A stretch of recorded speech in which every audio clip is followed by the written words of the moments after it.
One time I was, at the time I was the associate chief nursing officer, and I happened to be the administrator on duty.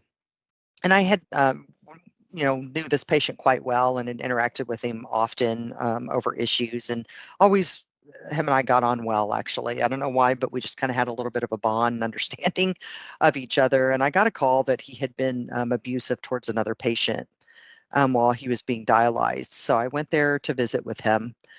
And he was sitting up on the side of the bed, and I went in there and started talking to him. And as I was talking to him, I realized there was a lot more to this behavior. And I said, are you afraid of something? And he looked me in the eye and he said, I have been not the best person in my life. I haven't made the best choices and decisions.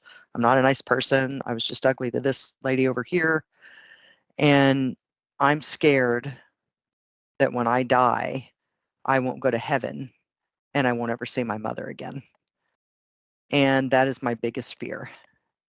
And I just held his hand, and I told him that I thought there was a place for him in heaven and that he'd see his mom again.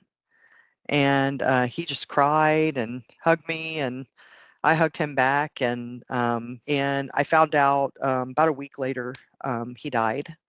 And I ran into his wife in the hall at the hospital, and she took my hand and just said, thank you. He loved you. He loved you, and thank you for talking to him and what you did for him. The security guard who was stationed outside the door, because he was such a pain in the ass, just had tears like rolling down her face and all that. And I just kind of looked at her, and she just sort of nodded at me, and I'm like, yeah, okay, I just kept walking.